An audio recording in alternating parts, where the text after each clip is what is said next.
ini scammer forex. Dia tu daripada Parti Amanah. Dia tu dulu menjalankan perniagaan forex. Forex lah, bukan perniagaan pun, forex trading, duk cerita apa kat orang, ramai orang rugi pasal dia. Ada report polis pun. Lepas tu bergaduh dengan Alif Ahmad, tu satu hal lah. Kau bayang dia boleh berada di pentas ceramah Pakatan Harapan cerita pasal ekonomi. Lepas tu dia cerita pasal indeks rasuah. What the hell? Weh, apa benda kau cakap ni? Lepas tu dia cabar orang debat dengan dia pasal ekonomi. Ya. Kau tahu Mamat tu, aku cakap kau, dia tak layak cakap pasal ekonomi. Bukan pasal dia, kau tahu, aku cakap kau tak perlu degree ekonomi untuk cakap pasal ekonomi. Aku tak kata kau kena ada degree PhD ekonomi, tak. Kau kena cakap ekonomi yang make sense. Kan? Ya, Barulah betul. aku, yang dia tu memang tak make sense. Kau bayang Pakatan Harapan boleh bawa dia, boleh julang dia. Budak ni, budak lagi, cerita pasal ekonomi dekat Johor, dekat apa. Lepas tu Mamat ni punya naik Syekh Olivia, dia kata dia ajak Isham Jalil berdebat. Isham Jalil tu, kau suka tak suka dia, aku nak beritahu kat korang, dia degree engineering University of Bristol, first class honours, okay? Bapak dia orang biasa tau, bapak dia pemandu lori, Isham Jalil kan. Aku dulu satu cawangan UMNO dengan dia. So Isham Jalil ni, dia punya master dia ada 2 master. Master dia satu dekat Harvard, Harvard School of Government. Okay. Satu lagi dia masuk Wharton, Ivy League, University of Pennsylvania, Wharton Business School. So, mangkuk ayun PH ni boleh ajak Isham Jalil berdebat. Lepas tu dia ajak ramai orang berdebat. Lepas tu baru lagi kawan aku baru hantar hari ni, Olivia, dia bawa naik. Lepas aku kutuk dia, aku hira dia lah. Tak tahu pasal apa lah. Aku tak kata lah pasal aku. Dia kata dia ajak UMNO pula berdebat ekonomi dengan dia. Kerja diorang ni memang nak berdebat, Anas, daripada dulu sampai sekarang. Daripada zaman Anwar Ibrahim jadi pembangkang sampailah sekarang. Aku tengok dia tu bukan patut debat, dia patut, sorry to say lah, orang macam ni. Aku tak kata dia kalau negara tak ada undang-undang, bagi tempeleng je. Pasal apa? Dia ni gila kau. Aku nak beritahu kau jual forex, kau tak faham ekonomi pun. Kan forex ni, kau terror scammer, kau boleh lah tipu orang. Forex kan, kau tahu benda paling sampah dalam dunia forex ni, setiap ringgit jatuh 1 sen pun dia orang ada alasan. Dia macam bomoh, kau tahu. Oh, ringgit naik menokok 2 sen. Oh, ini adalah kerana kita tengok kita punya akaun dagangan, akaun semasa kita meningkat positif. Kan? Apabila ni, oh, ini kerana geopolitik dunia. Kau tahu tak? Itu paling sampah, kau tahu. Aku nak bagi kau 2 je. Penganalisis saham yang tengok chart dengan penganalisis forex. Kan? Semua kebetulan, geng. Kau tahu macam mana dia buat duit, dia tipu orang. So, bila ringgit naik, oh ini kerana kita tidak melihat kerana kau jangan. So bila mangkuk hayun yang terlibat secara aktif dengan forex, dia terlibat ni bukan dia kerja bank negara bahagian treasury ataupun dia kerja Maybank, dia bahagian treasury department, tak. Dia galakkan orang untuk main forex. Contohnya macam Ahmad Faizuddin, tak silap aku nama dia. Bila dia cerita pasal ekonomi, aku nak bagi tahu kat kau orang, sampah bang. Sampah. Baik kau pergi tanya apa tau, baik kau pergi tanya bomoh tarik duit, lagi ada faedah. Betul. Daripada kau pergi tanya. Dan point aku nak bagi, bukan aku nak hina dia sangat. Aku nak menghina Pakatan Harapan. Pakatan Harapan boleh julang orang macam ni. Itulah. Boleh julang budak macam ni untuk cerita pasal betapa bagusnya ekonomi Anwar. So betapa terdesaknya dia orang, Olivia. Ya.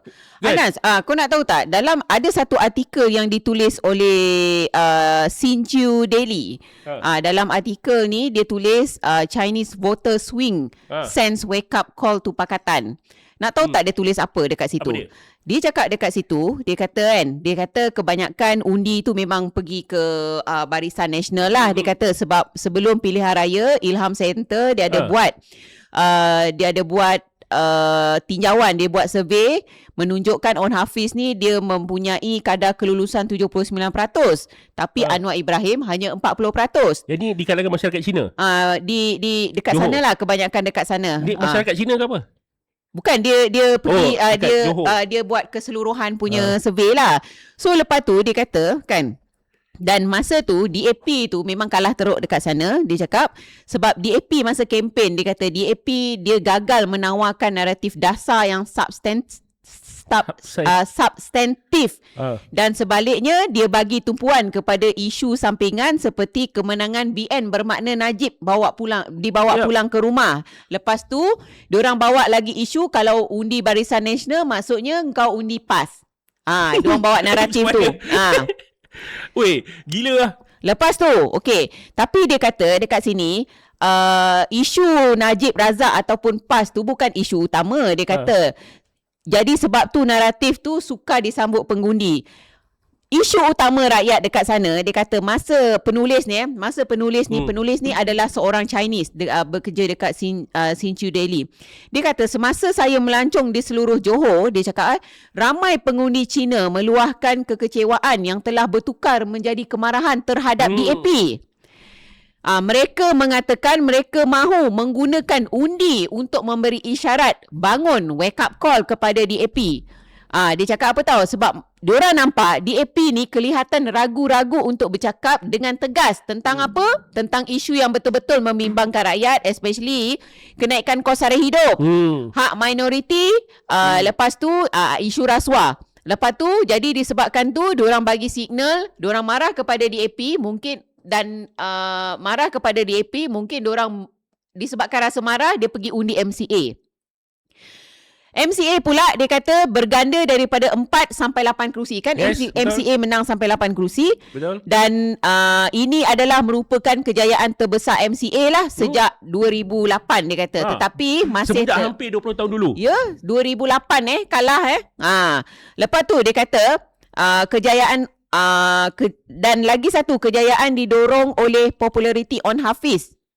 Bukan Anwar Ibrahim Jentera organisasi Johor MCA yang kuat serta keupayaan parti untuk meletakkan calon berkualiti. Sebab apa? Kita On Hafiz, kau takkan dengar selama dia berkempen, kita tak dengar pun dia bercakap tentang perkauman. Dia cerita tentang apa kesusahan rakyat.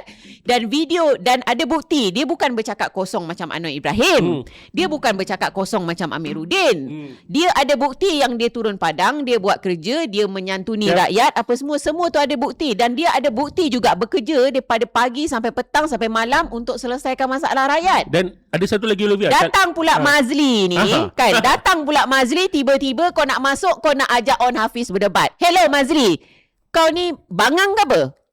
Aku dah geram dah ni sebenarnya. Betul tak, Mazli ni dia suka ceramah-ceramah akademik kalau dulu benda-benda yang tak berpijak bumi nyata. Dulu dia baik dengan Mustafa Aikol. Kalau kau nak tahu, kau boleh Google siapa Mustafa Aikol. Betul. So datang Mazli Malik akan buat talk dengan Mustafa Aikol. Benda-benda geli-geli, sampah-sampah, akademik tak akademik. Dan senang cerita aku nak beritahu kau lah, Mustafa Aikol ni kononnya Islamic scholar. Konon.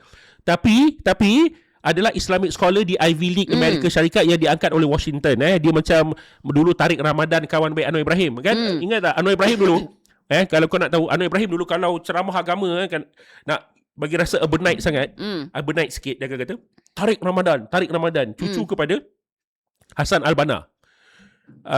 Tariq Ramadan ni kau tahu tak berapa banyak sama macam Anwar Ibrahim tapi cuma dia tak songsang. Kes-kes pemangsa seksual dia Tariq Ramadan ni Olivia, dia dekat Oxford Aku rasa orang-orang macam ni Olivia, orang-orang yang so called konon-konon Islamic scholar geli-geli ni, yang mana diangkat oleh barat ni, dia orang memang ada masalah. So macam Tariq Ramadan ni pun kononnya digunakanlah untuk cerita pasal macam-macam benda pelik-pelik lah. Dan Anwar Ibrahim dulu suka my friend Tariq Ramadan. Dulu kebaikan rapatnya Anwar Ibrahim dengan Tariq Ramadan kan, dijadikan sebagai modal. Kononnya Anwar ni juga world renowned Islamic scholar. Kau tahu sampah semuanya. Cuba kau baca kes Tariq Ramadan. Dia memangsakan banyak wanita-wanita, ada perempuan nak masuk Islam, kena molest dengan dia, kena rogol dengan dia. Dan takkanlah British tak tahu. Takkanlah dia kena tangkap dekat Perancis. Aku yakin sebab dia adalah aset. Orang-orang yang menjadi aset kepada kepentingan. Kepentingan sama dengan si Mustafa Aikol. Kalau kau nak tahu, Mustafa Aikol tu mengajar. Kau tahu tak, antara hujah Mustafa Aikol aku nak beritahu kau adalah kapitalisme lebih dekat dengan Islam kerana Rasulullah dulu adalah kapitalis. Weh, gila siul.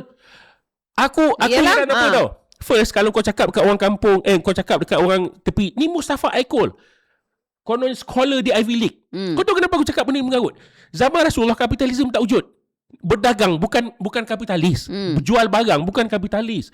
Kapitalisme ni wujudnya start era 1700-1600. Dia aku nak cerita panjang. Dia boleh kata Mustafa Aikol as an kononnya Islamic scholar. Point aku nak bagi tahu, orang macam ni yang baik dengan Mazli. Mazli bangga dulu baik dengan Mustafa Aikol. Dia panggil masa Mazli mengajar dekat UIA. Suruh budak-budak rujuk Mustafa Aikol. Kawan-kawan aku pun pergi baca buku mengarut Mustafa Aikol. Kononnya apa tahu buku tu? Pasal apa nama ni, apa capitalism and Islam ke apa ke. Sial. Sebab tu aku cakap kau, bila dia orang sebab apa dia orang kawan dengan mangkuk-mangkuk dia duduk kat Amerika ni. Yang tak boleh deliver. Kau tengok kat Amerika, orang kau miskin duduk tepi jalan. Betul. Kau sakit kena ada duit. Dia tak boleh deliver real goods kepada rakyat kecuali kepada white male. Sekarang pun dia orang dah fail. So apa dia buat? Dia ambil dan third world country punya scholar ni dia orang angkat. Lepas tu dia orang buatlah jenis ilmu geli-geli tau. Geli-geli yang nampak macam debate. Oh bagusnya. So berjangkit. Lepas tu bila kau masuk politik, Mustafa Ekol kawan-kawan tak masuk politik. Kan? Mazli, mari kita debat. Yelah, betul. Itu Mazli lah tu. Point dia jauh sikit tapi sampai ke situ. So dia ingatkan konon dia menang debat. Dan kau jangan ingat Mazli ni dia orang akademik, debat dia akan akademik. Tak. Kau pernah tengok kualiti dia jadi politician? Sampah kan? Sampah gila, geng. Gila kau. Dan benda paling bahaya bila kau ada sampah akademik jadi politician. Macam mana Olivia? Itulah. Dia dah dekat akademik pun dia sampah. Gila lah. Bila kau kata Nabi, kau ada idea yang Rasulullah was the first Muslim capitalist pasal dia berdagang. Gila kau memang gila. Engkau tak kau tak tahu pasal bukan aku pun tak tahu. Engkau tak baca pasal antropologi, kau tak baca benda lain. Kau percaya kau dengar Mustafa Ekol sebab dia apa American scholar, Islamic American scholar, kau percaya. So jadinya strategi senyap PAS UMNO PN untuk meruntuhkan PAS. Tak payah strategi senyap. Untuk jatuhkan PAS ni kita perlu memekak. Sebab kalau senyap belakang-belakang, aku tak percaya. Kau percaya ke boleh jatuhkan kerajaan secara senyap belakang-belakang? Tak.